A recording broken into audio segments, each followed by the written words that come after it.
What's up guys, welcome back to District Trending. In this video we're going to be going over 10 things you missed in 6ix9ine's new music video BEBE. Before we get into it guys, if you are a 6ix9ine fan, make sure to leave a like on this video and tell me down below what your favorite song by 6ix9ine is. Is it this song or a song that he's previously released? If you would like to join the District Trending iPhone 10 giveaway, all you have to do is leave a like on this video and subscribe to the channel with notifications on so you never miss an upload. And if you would like to support District Trending as well as get shoutouts on every new video we make and get one-on-one advice with how to grow a YouTube channel, make sure to click the join button on a PC on our channel's page. If you have not seen it already, 6ix9ine released a brand new music video called BEBE on his YouTube channel and released it pretty much everywhere worldwide, and it is pretty unique in the sense where it has a bunch of hidden stuff in it. And today we're going to be looking at 10 things that you missed in 6ix9ine's music video BEBE. Starting off the list with number 10, obviously this is a pretty obvious one, so we're going to put it at the very start of the list. This is 6ix9ine's very first Spanish song, and obviously if you are a fan of 6ix9ine's music,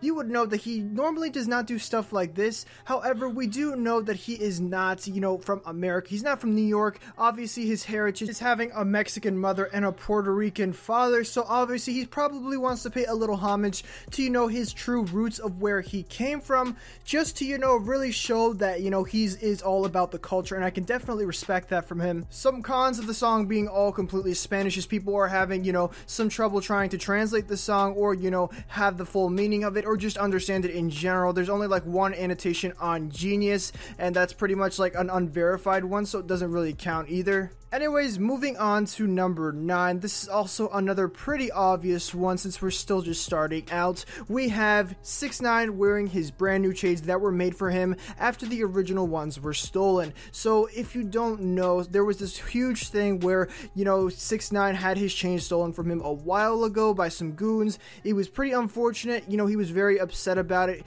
but he finally, he ordered them after this all happened, and now they're finally coming and he's flexing them off crazily in this music video. Personally, I am pretty happy that Tekashi did get his chains back because it's kind of like a pride thing when, your chains are stolen. It means that you could easily be run up on and, have stuff happen to you, which is not good, which is why, luckily, he did get them back eventually. Apparently, this was all like a big marketing stunt. I'm not too sure about that. Speaking about chains and jewelry in general, coming in at number 8, 6ix9ine was wearing over $500,000 or $500,000 worth of jewelry in this music video. Most supercars aren't even worth this much. The house that I live in right now is literally worth $500,000, and that is insane. All just chilling on his neck like that really just shows how much these rappers make. And I mean, it's not even that. It's the fact that, the chain is, supposed to be like, the medallion, the heart of the rapper. And I guess that, I guess a lot of rappers do like to put a lot of money into their chains because of course it represents them in a way. Of course, he has his saw chain. Anyways, moving on to number 7. If you don't know, Anuel AA is in this music video and he's wearing a Michael Jordan jersey. He's the person who is also singing in the music video along with 6ix9ine. And if you don't know, Anuel AA is probably one of the biggest Puerto Rican, music people out in the industry at the moment. So I think it's pretty cool that, 6ix9ine decided to, collab with him in a way where, he could also promote his heritage as well.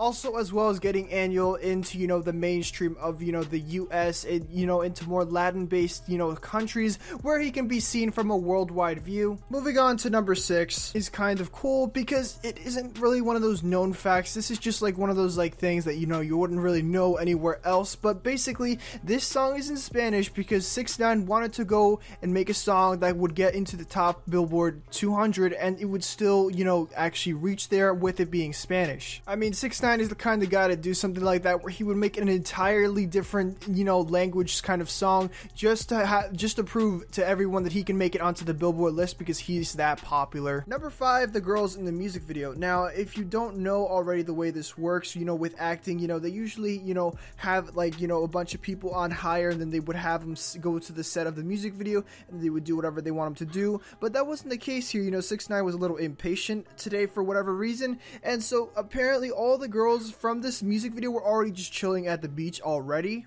Obviously, 6ix9ine paid them all a bunch of money each so that, you know, they could do whatever he wanted. But besides that, it's pretty cool that, you know, they were just chilling on the beach and they weren't already, you know, set to be there in the first place. After 6ix9ine got the girls, basically what he did after that was pretty much just clear the entire beach.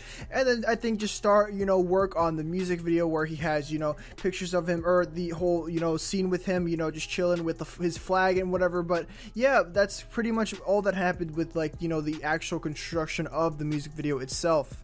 Coming in at number 4, we have the name of the song. Now this one is actually pretty interesting because you know how, you know, 6ix9ine has, you know, the way he titles his songs. You have FEFE, you know, you have songs like that which are just following, you know, a specific format or template, and then you have, you know, BEBE, which can also be transferred as baby. Now I'll show you how you can do that in a second, because in Spanish the way you say baby is BEBE, but you can also say, you know, the title of the song BEBE as BEBE as well.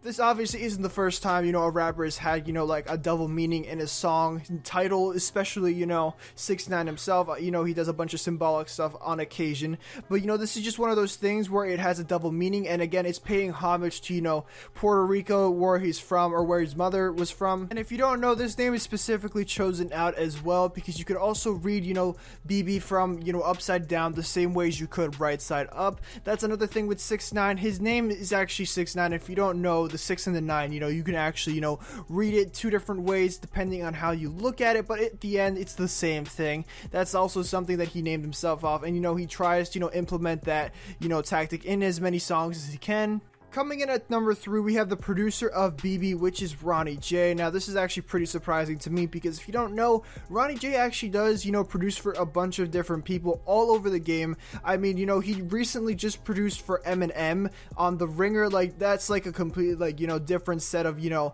like, that is literally on the other side of, you know, the spectrum when it comes to, you know, types of different rappers that you would produce with. And, you know, speaking of, you know, even in the Ringer, you know, Eminem did diss a bunch of the, you know, like all these new mumble rappers, you know, and probably, I'm not too sure if he did diss 6ix9ine specifically, but I know that, you know, if he doesn't like the new mumble rappers, he probably does not like 6ix9ine either. So I guess Ronnie J is just chilling, you know, he doesn't really want to take a side with, you know, stuff. I mean, also he's produced for Smoke Perp, Bad Baby, Ski Mask, The Slump God, Denzel Curry, Lil Pump, Rich Brian, X, and of course, you know, the list goes on. But that's just all that I could find so far from, you know, his just basic Genius page. It's very easy information to find. It's just the fact that, you know, he would just go all the way from Eminem all the way to, you know, mumble rappers, like, you know, well, not mumble rappers, but, you know, like people like 6ix9ine who are, you know, very new and controversial. I think that just definitely says how, you know, how neutral you have to be as a person to, you know, kind of just not, you know, take a side when it comes to that stuff. Coming in at number 2, now we already know that the whole area of the music video, like the whole set is based off, you know, Puerto Rico, you know,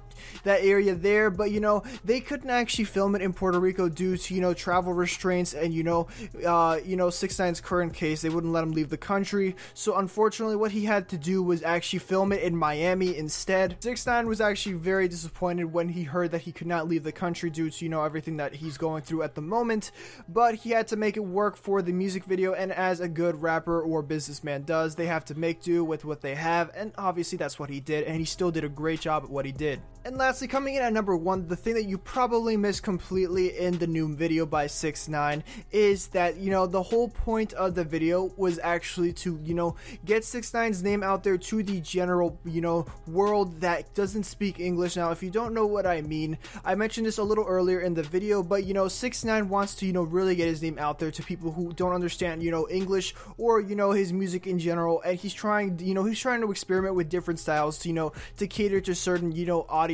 and niches that, you know, would be potential, you know, fans of his new stuff. And apparently this worked out even better than he could have imagined, because a bunch of, you know, Spanish speaking people in the comments of the, you know, the BEBE 6ix9ine video on his YouTube channel actually are all completely Spanish. Like, there are only maybe 1 or 2 English comments that I've seen in the top comments. You know, I was scrolling down for a while, I only found maybe like 20 comments out of the, you know, hundreds that are, you know, supposed to, you know, show up. I'm definitely excited to see what, you know, 6ix9ine is going to do now with his international fan base, and to see what other projects he's going to drop in the future. Anyways, I am going to end the video off here, so if you guys did enjoy, make sure to leave a like on the video, comment down below your favorite 6ix9ine lyric and your favorite fact from the video, guys. And also, if you are new here and you want to, see more videos on 6ix9ine or any rapper in general, we have videos on all kinds of different rappers, even your favorites. Make sure to subscribe to the channel and turn on notifications so you never miss an upload. If you would like to join our iPhone 10 giveaway, all you need to do is leave a like on this video and subscribe to the channel with notifications on to be entered.